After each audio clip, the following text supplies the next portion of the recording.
CyberTeach 360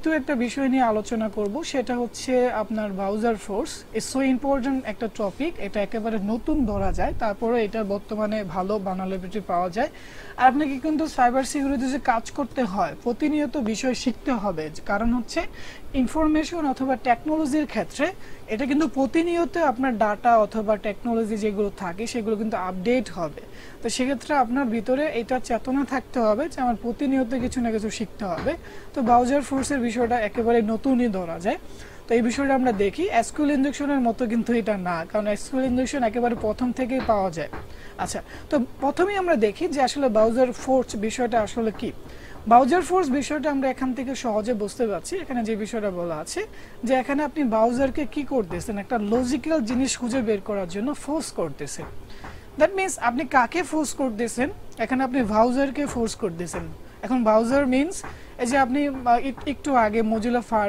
Firefox ব্যবহার করলেন এটা একটা ব্রাউজার যেটা আপনাকে ব্রাউজিং করতে হেল্প করে এক জায়গায় থেকে আরেক জায়গায় নিয়ে যায় একটা ওয়েবসাইট থেকে আরেকটা ওয়েবসাইটে নিয়ে যায় অথবা আপনি গুগল ক্রোম ইউজ করলেন এটা একটা ব্রাউজার অথবা আপনি মোবাইলে অপেরা মিনি ব্যবহার করেন অথবা ইউসি ব্রাউজার ব্যবহার করে থাকেন এগুলো হচ্ছে ব্রাউজার তো আপনি যখন ব্রাউজারকে আপনি লজিক্যাল কিছু রিসোর্স দেওয়ার জন্য ফোর্স করবেন তখন সেই জিনিসটা যদি ব্রাউজার দিয়ে দেয় তখন সেটাকে বলা হয় browser force it's so important আমরা দেখি এখানে কি বলা আছে এখানে বলা আছে যে force browsing is the art of using logic to find resources on the website that you would not normally be able to access অর্থাৎ আপনি একটা ব্রাউজারকে ফোর্স করতেছেন লজিক্যালি যে এই ডাটাটা আমাকে দেন কিন্তু আপনি নরমালি ওই ওয়েবসাইট থেকে কিন্তু এটা দেখতে পাচ্ছেন না এই বিষয়টা ভালো করে খেয়াল করবেন যে আপনি যখন একটা ওয়েবসাইটে যাচ্ছেন নরমালি আপনি ওই ওয়েবসাইট থেকে যে হাইড করে ইনফরমেশনগুলো থাকে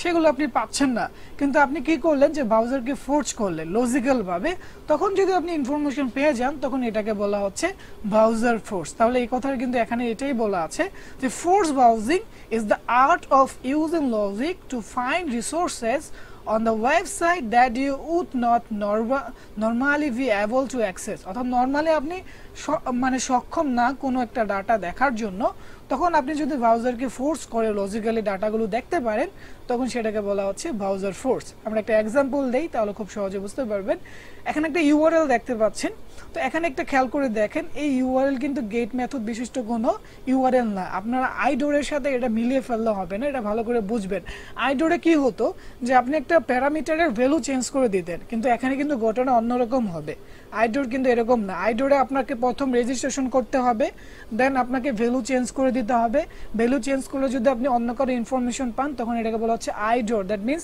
ইনসিকিউর ডাইরেক্ট অবজেক্ট রেফারেন্স আর এখানে কি হচ্ছে ভালো করে খেয়াল করে দেখেন যে এটা হচ্ছে আপনার ইউআরএল এই ইউআরএল এর মধ্যে এখানে খেয়াল করে দেখেন যে একটা ইউজারে বলা আছে ইউজার 1 তো আপনি যখন খেয়াল করে দেখেন যে সেম যে ইউআরএল আছে সেম ইউআরএল এর মধ্যে শুধু ইউজারে 1 এর জায়গায় ইউজার 2 বলে দিচ্ছেন তখন যদি আপনি ডাটা পেয়ে যান তখন সেটাকে বলা হচ্ছে ব্রাউজার ফোর্স কারণ এখানে ভালো করে খেয়াল করে দেখবেন ইতিমধ্যে কিন্তু আমরা বলছি যে ব্রাউজার ফোর্স মানে কি যে আপনি যখন যে ডাটাটা নরমালি দেখতে পারেন না তখন যদি ব্রাউজারকে লজিক্যাল কিছু কথা বলার কারণে অথবা লজিক্যাল কোনো কমান্ড দেওয়ার কারণে ডাটা শো করে তখন সেটাকে বলা হবে ব্রাউজার ফোর্স সেম ভাবে এখানে একটা ইউআরএল চেক করতে পারছেন তো দেখতে পাচ্ছেন এই ইউআরএল এর মধ্যে ইউজার ছিল ইউজার 1 তখন কি হচ্ছে তখন ব্রাউজার ইউজার 1 এর যে node.txt ফাইলটা আছে সেটা শো করে বাট আপনি যখন কি করলেন যে ব্রাউজারকে বোকা বানালেন বললেন যে সবকিছু সেম রাখছেন শুধু খেয়াল করেন এই ইউজারের যে নামটা ছিল সেটা চেঞ্জ করে দিচ্ছেন সাপোজ মনে করেন যে এখানে মঞ্জু ভাইয়ের নাম দেওয়া আছে যে একই ওয়েবসাইটে মঞ্জু ভাইয়ের নাম অ্যাকাউন্ট তৈরি করা আছে নোমানেরও অ্যাকাউন্ট তৈরি করা আছে একটা एग्जांपल দিয়ে বোঝানোর চেষ্টা করছি তো একই ওয়েবসাইটে মঞ্জু ভাইয়ের অ্যাকাউন্ট তৈরি করা আছে নোমানের অ্যাকাউন্ট তৈরি করা আছে তো প্রথমে নোমানের অ্যাকাউন্টটা এটা যে এখানে ইউজার 1 এর পরিবর্তে দেওয়া আছে যে নোমানের যে node.txt আছে সেটা শো করতেছে এখন মঞ্জু ভাই তো চালাক মানুষ উনি তো আলহামদুলিল্লাহ ইথিক্যাল হ্যাকিং নিয়ে ভালো কাজ করতেছে তো উনি কি করলেন যে ওনার অ্যাকাউন্টে গেলেন গিয়ে দেখলেন যে ওনার অ্যাকাউন্টে একইভাবে ডাটা দেখাচ্ছে এখন উনি ওনার অ্যাকাউন্টের এই ইউজার নেমের পরিবর্তে উনি জানে যে কোনোভাবে ইনফরমেশন গ্যাদার করছে যে এখানে নোমানেরও অ্যাকাউন্ট আছে, তখন উনি ওনার ইউজার নেমের পরিবর্তে এখানে শুধু নোমানের ইউজার নেমটা দিয়ে দিল। তখন উনি কি করলো যে নোমানের যে নোট.টিএক্সটি ডাটা আছে সেটা কিন্তু দেখতে পারলো। তো এটা হচ্ছে মূলত ব্রাউজার ফোর্স। আপনার ইউআরএল কিন্তু চেঞ্জ হচ্ছে না, ইউআরএল এর জাস্ট ইউজার নেমটা চেঞ্জ হচ্ছে, আপনার টার্গেট ব্যক্তির ইউজার নেম। তখন ওই ব্যক্তির যে ডাটাগুলো আছে সেগুলো আপনি দেখতে পাচ্ছেন। খেয়াল করে দেখবেন যে এখানে যে নোট.টিএক্সটি ছিল এখানে নোট.টিএক্সটি আছে, এখানে যে ওয়েবসাইটটা ছিল লিঙ্কটা ছিল সেটা এখানেই আছে, শুধু ইউজারটা চেঞ্জ করা হচ্ছে। তখন কি হচ্ছে, ব্রাউজার বোকা হয়ে যাচ্ছে, সে মনে করছে যে তাকেই চাচ্ছে, তখন সে ডাটাগুলো দিয়ে দিচ্ছে। এটা ছিল ব্রাউজার ফোর্স। এই বিষয়গুলো আমরা প্র্যাকটিক্যালি দেখার চেষ্টা করি। নাও টাইম টু প্র্যাকটিক্যাল। এজন্য আমরা যে কাজটা করব যে আমাদের টার্গেট ট্রাহেকমিতে চলে যাব। এজন্য এটাকে আমরা টার্মিনেট করার দরকার নেই, কারণ এই ওয়েবসাইটেই আছে। আমরা এই বিষয়গুলো খুব ভালোভাবে এখানে দেওয়া আছে, আপনারা ভালো করে পড়ে নেবেন, তাহলে বিষয়গুলো বুঝতে সহজ হবে। তো এই বিষয়গুলো দেখার জন্য আমরা চলে গেলাম আমাদের কালিতে। আসার পরে এটাকে কেটে দিলাম, কারণ এটা আমাদের লাগতেছে না। আমরা আমাদের এন ম্যাপে চলে যাব। It's so important. আমরা যখন এর আগে এন ম্যাপে স্ক্যানিং করেছিলাম ইনফরমেশন গ্যাদার করার জন্য, আমরা তিনটা বিষয় দেখেছিলাম, যে একটা হচ্ছে 80-তে একটা সার্ভার আছে, একটা ওয়েবসাইট আছে, 81 এর মধ্যে একটা ওয়েবসাইট আছে। তো আমরা এতক্ষণ যেটা দেখেছিলাম সেটা কিন্তু ছিল আইডোরের জন্য একটা সার্ভার। এখন যদি আমরা আপনার ব্রাউজার ফোর্সের জন্য দেখতে যাই, তখন আমরা 81 দিয়ে চেক করে দেখতে হবে।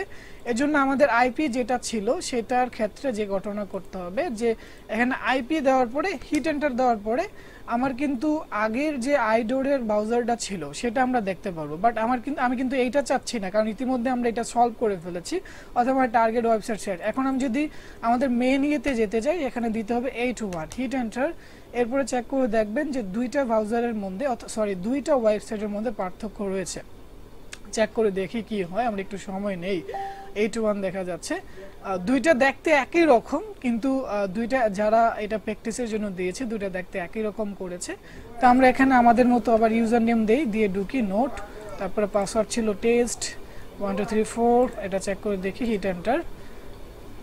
এরপরে দেখি কি হয়। হ্যাঁ, আমি আই এম নট। এখানে খেয়াল করে দেখেন আগে যে বিষয়টা ছিল এটার সাথে একটু পার্থক্য আছে। আগে ছিল আপনার গেট মেথড, বাট এখানে আপনার যে ডাটাগুলো দেখা যাচ্ছে সেটা কিন্তু গেট মেথডের না। এখানে যেটা দেখতে পাচ্ছেন এতটুকু হচ্ছে ইউআরএল এর আইপি নাম্বার এবং পোর্ট নাম্বার, এরপরে হচ্ছে ইউজারের নেম। আপনি খেয়াল করে দেখেন আপনার ইউজার নেমটা কি ছিল, নোট। তো এখানে চলে আসতেছে নোট। এরপরে এতটুকু হচ্ছে যে ডাটাকে আপনাকে দেখাবে, এখানে ডাটা কি দেওয়া আছে, আই এম নট। তো এখানে খেয়াল করেন ব্রাউজার ফোর্সের বিষয়টা কি। ব্রাউজার ফোর্সের বিষয় হচ্ছে যে আপনি রেজিস্ট্রেশন করে ফেললেন আপনার অ্যাকাউন্ট দিয়ে, তখন আপনি এখানে আপনার ইউজারের নাম কি, আপনার নাম হচ্ছে নোট। তো আপনি কি করলেন যে আপনার ইউজারের পরিবর্তে আপনি বললেন যে অ্যাডমিন। তখন সেটা যখন অ্যাডমিনের ভ্যালু দেখাবে তখন এই ঘটনাকে বলা হবে ব্রাউজার ফোর্স। এখন এই বিষয়টা যদি আপনি আবারও বলি, যদি আমরা প্রফেশনালি করতে চাই তাহলে কিন্তু আমরা ম্যানুয়ালি করতে পারবো না। এজন্য আমরা বাফ সুইটের ব্যবহার নিতে পারি, অথবা আরও ইম্পর্টেন্ট কিছু টুলস আছে যেমন ডাব্লু ফাজিং আছে, গোবাস্টার আছে, সেগুলোর ব্যবহার নিতে পারি। তো সেই ক্ষেত্রে আমার কাজটা প্রফেশনালি হবে, কারণ আমি জানি না যে এখানে কোন কোন ইউজারের নাম আছে। আমি এক্সাম্পলে বলেছিলাম যে নোমানের নাম থাকতে আছে, কিন্তু আমরা তো সেক্ষেত্রে ইনফরমেশন গ্যাদার করেছি যে নোমান নামে কেউ আছে, কিন্তু আমি কিন্তু জানি না যে এই ওয়েবসাইটে আসলে নোমান নামে কেউ আছে কিনা। সেজন্য এখন আমাকে যে কাজটা করতে হবে যে আমাকে এটাকে ফাজিং করতে হবে, অথবা ইনফরমেশন গ্যাদার করার জন্য এখানে বোট ফোর্স অ্যাটাক দিতে হবে। তো সেটা কিভাবে করব, সেটা আমরা বাফ সুইট দিয়ে করতে পারি, আবার ডাব্লু ফাজিং দিয়ে করতে পারি। আপনাদের কাজ থাকলো আপনারা বাফ সুইট দিয়ে করবেন, আমি দেখাবো হচ্ছে ডাব্লু ফাজিং দিয়ে। আপনি বাফ সুইট দিয়ে কীভাবে করবেন, আগের মতো যেটা আপনি ইন্ট্রোডারে নেবেন, নিয়ে যেটাকে আপনি বোট ফোর্স অ্যাটাক দিতে যাচ্ছেন সেটাকে চুজ করবেন, চুজ করে তারপরে আপনি একটা ওয়ার্ড লিস্ট এখানে অ্যাড করে দিবেন, তাহলে দেখবেন যে অ্যাটাক হয়ে গেছে। তো আমি এটা ডাব্লু ফাজিং দিয়ে করবো যেন আমাদের সময়টা সেভ হয় এবং আপনারা একটা নতুন বিষয় শিখতে পারেন যে ডাব্লু ফাজিং দিয়ে কিভাবে বোট ফোর্স অ্যাটাকগুলো দেওয়া হয় সঠিক ফাজটা খুঁজে বের করার জন্য। তো সেজন্য আমি যে কাজটা করবো যে আমি চলে যাব হচ্ছে আমার কালিতে আমি আছি, তো আমি চলে যাব আমার স্লাইডে এই বিষয়গুলো আমি আরো সুন্দরভাবে বলেছি। এই যে বোট ফোর্স এর যে বিষয়গুলো আছে, যেটা আমরা দেখি আরেকজন চলে আসছে, এই বিষয়গুলো বিরক্তকর, ক্লাস শুরু হওয়ার পরে যখন আসে বিরক্তকর বিষয়। আচ্ছা, যে বিষয়টা বলতেছিলাম যে আমাদের স্লাইড এখানে আছে, এটা ভালো করে বোঝার চেষ্টা করি। আমরা যখন ব্রাউজিং ফোর্স করব অর্থাৎ একটা ব্রাউজারকে ফোর্স করব, তখন আমরা এই প্রসেসটা ফলো করব। আশা করি এই প্রসেসটা ফলো করলে হয়ে যাবে। প্রথম কাজ হচ্ছে আমাকে প্যারামিটার খুঁজে বের করা, অর্থাৎ আমাকে ইউআরএলটা খুঁজে বের করতে হবে। এরপর আমাকে যে কাজটা করতে হবে, wfiles ইউজ করতে হবে। wfiles ইউজ করে আমাকে সঠিক ইউজার নেমটা খুঁজে বের করতে হবে। আর সঠিক ইউজার নেমটা খুঁজে বের করার জন্য আমার টার্গেট ব্যক্তি অনুসারে আমাকে একটা ওয়ার্ড লিস্ট তৈরি করে নিতে হবে। এরপর আমাকে wfiles দিয়ে একটা কমান্ড দিতে হবে। তো এই কমান্ডের যে বিষয়টা আছে আপনারা wfiles এর টিউটোরিয়ালটা দেখে নেবেন, তাহলে বুঝতে পারবেন। তারপর আমি বেসিক বিষয়টা দেখাই দিচ্ছি। তো এই জন্য আমি চলে যাবো আমার কালিতে, যাওয়ার পর আমি এটা যে সেটা ছিল আমার কিন্তু এখন আর nmap লাগতেছে না, আমি এটাকে তারপর রেখে দিই। আমি আরেকটা টার্মিনাল নেই, এখান থেকে একটা টার্মিনাল নিয়ে আপনাদের দেখার সুবিধার্থে একটু বড় করে দিলাম। এরপর ls কমান্ড দিলাম, ওকে ক্লিয়ার। এখন আমি প্রথম বেসিকটা দেখে নিই, ম্যান wfiles এটা কিভাবে কাজ করে, তাহলে আপনাদের জন্য বুঝতে সুবিধা হবে।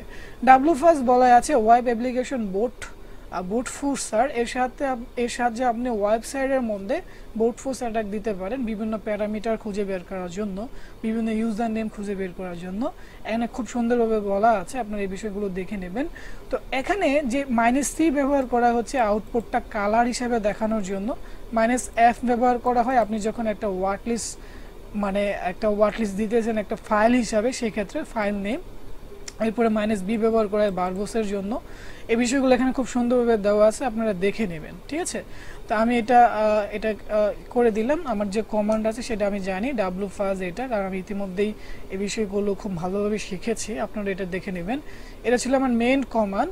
এখানে -c ব্যবহার করা হচ্ছে কালার হিসাবে আপনাকে আউটপুটটা দিবে। -z এটা খুব ইম্পর্টেন্ট, এটা ব্যবহার করা হচ্ছে যে আপনার ফাজিং করার জন্য। আমি এই বিষয়টা আরো ভালো করে বোঝানোর জন্য আমি এখানে যাই। এখানে খেয়াল করেন, এটা হচ্ছে আপনার ইউআরএল, আপনি কপি করে নিলেন। এই ইউআরএল যেটা আছে সেটা আমি আপনাকে একটা নোটপ্যাড বের করে দেখাই, তাহলে আর বিষয়টা সহজ হবে। নোটপ্যাড, আচ্ছা নোটপ্যাড ডান। নোটপ্যাড চলে আসলো, আমি একটু বড় করে নেই সুবিধা যেন হয়। এরপরে আমি এটাকে পেস্ট করে দিলাম। এখানে খেয়াল করেন, এটা হচ্ছে আপনার টার্গেট। আপনি যখন wfiling করবেন তখন HTTP-র বিষয়টা দেওয়া যাবে না, সেক্ষেত্রে শুধু আপনাকে আইপি দিতে হবে। এজন্য আপনি এটা কেটে দিবেন। তো সেক্ষেত্রে ঘটনাটা হবে এমন যে এখানে যে বিষয়টা ছিল সেটার সাথে এটার পার্থক্যটা হচ্ছে আপনাকে প্রথম কাজ এটা কেটে দিতে হবে। ওকে, কেটে দিলেন। এরপরে আপনার টার্গেট আইপি থাকবে, এরপরে প্রটোকল থাকবে। এখানে খেয়াল করেন, এটা ছিল আপনার ইউজার নেম। আপনি এখন কোন ইউজারে দিবেন সেটা আপনি জানেন না, এটাই কিন্তু খুঁজে বের করবেন, বাকি কিন্তু স্ট্রং থাকবে। এখানে খেয়াল করে দেখেন, আমরা যখন এই বিষয়টা দেখেছিলাম যে এখানে সব কিছু ঠিক আছে, শুধু ইউজার নেমটা আপনি চেঞ্জ করে যখন ডাটা অন্য কারো পেয়ে যাচ্ছেন তখন কিন্তু এটাকে বলা হচ্ছে ব্রাউজার ফোর্স। তো সেই ক্ষেত্রে আপনার শুধু চেঞ্জ হবে এটা। তো আপনি যখন wfiling ইউজ করবেন সেক্ষেত্রে যার জন্য আপনি বুট ফোর্স অ্যাটাক দিচ্ছেন সেখানে চেঞ্জ হয়ে আপনাকে দিতে হবে ফাজ। ভালো করে বোঝার চেষ্টা করেন। আপনি যেহেতু এই ইউজার নেমের জিনিসটা চেক করবেন সেক্ষেত্রে আপনাকে এখানে এটা চেঞ্জ করে দিতে হবে ফাজ, আর বাকি সব ঠিক থাকবে। তো সেক্ষেত্রে আমরা সেম কমান্ডটি এখানে দিয়েছি। এখানে যদি আপনি চেক করে দেখেন আমরা যে কমান্ডটা দিয়েছি এখানে সব কিছু ঠিক আছে, node.txt আছে। এখানে যেহেতু আমাদের ইউজার নেমটা লাগবে এই জন্য আমরা ফাজ দিয়েছি, আর শুধু আমাদেরকে আইপিটা চেঞ্জ করে দিতে হবে, কারণ আমাদের আইপি হচ্ছে মেবি এই প্রবলেমের জন্য 1010, তারপরে কত আমরা চেক করে দেখি, 1010, তারপরে আপনার কাছে আছে 152, তারপরে 118। সেই হিসাবে আমরা দিব 152 ডান। এরপরে আপনাকে হিট এন্টার দিয়ে দিলেই হবে। এই কমান্ডটা আবার একটু বলে দিচ্ছি, -c হচ্ছে আপনার আউটপুট যখন দেখতে পাবেন কালার হিসাবে আসবে। এই -z এটা দেওয়া হয়েছে এখানে যে ফাজিং কোড দিয়েছেন সেটা যেন ফাজিং হয় সেজন্য। আর সহজে বুঝার জন্য দেখেন ফাজিং এর অথবা ফাজের সবার শেষে জ্যাড আছে, এই জন্য এই জ্যাডটা ব্যবহার করা হয় হচ্ছে যে আপনার এখানে যে ফাজিং হচ্ছে সেই ফাজিংটা যেন হয়। আর এই ওয়ার্ড যেটা আছে এটা দেওয়া হচ্ছে যে এই ওয়ার্ডটা এখানে গিয়ে বসবে, ঠিক আছে। এই ওয়ার্ড লিস্টে যেটা থাকবে সেটা গিয়ে এখানে বসবে, আর ফাইল দিয়ে হচ্ছে আপনার ওয়ার্ড লিস্টটা চুজ করা হচ্ছে। এখন আমার কাছে এই ওয়ার্ডটা নাই, এখন বানানো নাই, এই জন্য মেবি বানানো আছে। আমি চেক করে দেখি, আরেকটা টার্মিনাল ওপেন করে এখানে চেক করি, আপাতত ক্লিয়ার করে নিই। আমার মনে হয় না যে আমার বানানো আছে ls, হ্যাঁ আমার কিন্তু ওয়ার্ড বানানো নেই, তো আমাকে বানায় নিতে হবে। আমি যদি এখন এটাকে হিট এন্টার দিই তখন ঘটনা হবে, কাজ হবে না, কারণ আমার কাছে কিন্তু ওয়ার্ড বানানো নেই, ঠিক আছে। ওয়ার্ড বানানো আছে, এনে কিভাবে কাজ করলো, কাজ করে ফেলছে। তো এখানে আমি চেক করে দেখি আমার ওয়ার্ড বানানো আছে কিনা। কই ওয়ার্ড, কই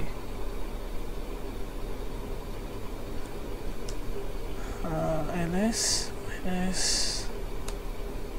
আরে ওয়ার্ড আছে, ওয়ার্ড তো ভাই আমি কি ডাউনলোডে আছি এখন, তো কাজ করে ফেলছে ঘটনা কি? আমার কাছে তো ওয়ার্ড নেই, তো ম্যাজিক লাগতেছে আমার কাছে। একটু আমাকে একটু সময় দেন, আমি একটু চেক করে দেখি। এলএস এখানে ডেস্কটপ ওয়ার্ড তো নাই, এটা কি জাদু কাজ করতেছে? হ্যাঁ এখানে ওয়ার্ড আছে, আমি তো এখানে ওয়ার্ড আছে, এখন এটা চুজ করে নিছে এই জন্য কাজ হয়েছে। কারণ আপনি খেয়াল করে দেখেন ডাউনলোডে আমার ওয়ার্ড নামে টিএক্সটি বানানো আছে।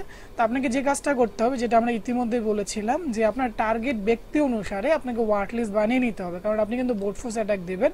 তো আমরা যদি ক্যাট কমান্ড দিয়ে আমাদের ওয়ার্ডটা চেক করে দেখি, তো যেহেতু আমি বলেছিলাম যে এখানে হচ্ছে আপনার ইউজার নেম চেঞ্জ করে এখানে বসানো হবে, সেক্ষেত্রে আমি গেস করেছি যে কি কি ইউজার নেম হতে পারে। তো এই জন্য আমি এখানে খেয়াল করে দেখেন যে আমি ইউজার নেম দিয়েছি ইউজার নেম, তারপরে অ্যাডমিন, তারপরে জন, তারপরে পাসওয়ার্ড, ইউজার 2। তো আপনি এইভাবে একটা ইউজারের জন্য ওয়ার্ড লিস্ট তৈরি করে নেবেন। এরপরে কি হবে, আপনি যখন বোট ফোর্স অ্যাটাক দিবেন তখন এই ওয়ার্ডগুলো এখানে তারা বারবার চেক করে দেখবে, এখানে বারবার এখানে এই ওয়ার্ডগুলো বসাবে, বসানোর পরে যেটা কারেক্ট হবে সেটাকে আপনাকে দেখিয়ে দেবে। যখন এখানে খেয়াল করে দেখেন আমরা -c দিয়েছিলাম কালারের জন্য, এখন এটা কিন্তু কালার হয়েছে। যখনই আপনার পাসওয়ার্ডটা দেওয়া হয়েছে ওই ইউআরএল এর এই জায়গায়, যখন পাসওয়ার্ড ওয়ার্ডটা দেওয়া হয়েছে তখন আউটপুট পাওয়া গেছে, তখন বলছে যে 200, দ্যাট মিনস স্ট্যাটাস কোড 200, মানে এই সার্ভারে এই পাসওয়ার্ড দিয়ে যদি ইউআরএলটা এখানে এইভাবে থাকে তাহলে ডাটাগুলো পাওয়া যাবে। বুঝতে পেরেছেন? তাহলে এখানে কি হলো যে আপনাকে পাসওয়ার্ড নামে যে জিনিসটা আছে সেটা আপনার এই ফাজের জায়গায় ব্যবহার করতে হবে। সেজন্য আপনি যে কাজটা করবেন, এখানে চলে আসবেন, এখানে গিয়ে আপনি শুধু পাসওয়ার্ড বলে দিবেন, তাহলে দেখবেন যে একটা ডাটা আশা করি পেয়ে যাবেন। হিট এন্টার দেওয়ার পরে ইয়েস আপনি কিন্তু পেয়ে গেছেন, এবং আপনার প্রবলেম হচ্ছে ফ্লেক ফোর্স নোটিং। তাহলে এই বিষয়টা বুঝতে পেরেছেন। তাহলে এখানে কি হলো, এখানে যে বিষয়টা দাঁড়ালো যে আপনার ডাব্লিউ ফাজিং এর বিষয়গুলো হলো, কিভাবে করলেন সেই বিষয়গুলো আমরা বিস্তারিত বলেছি। তো এই ছিল ফোর্সের বিষয়টা। আরেকবার ক্লিয়ার করে দিই, এখানে আপনি যে কাজটা করতেছেন, আপনি ব্রাউজারকে বোকা বানাচ্ছেন, আপনি রেজিস্ট্রেশন করতেছেন আপনার ইউজার নাম দিয়ে, পাসওয়ার্ড দিয়ে, তখন আপনি ওই ইউআরএল এর মধ্যে সব কিছু ঠিক রেখে শুধু আপনার ইউজারের নামের পরিবর্তে অন্য কোনো একটা নাম দিয়ে দিচ্ছেন, তখন অন্য কোনো ইউজারের ডাটা যখন পেয়ে যাচ্ছেন তখন সেটাকে বলা হচ্ছে ব্রাউজিং ফোর্স। এই ছিল আজকের টপিক, আশা করি আপনারা বুঝতে পেরেছেন। আজকের টপিকে এই পর্যন্ত, আগামী দিনের টপিকে আমরা অন্য কোনো বিষয় নিয়ে আলোচনা করব ইনশাআল্লাহ। তো আজকে টপিক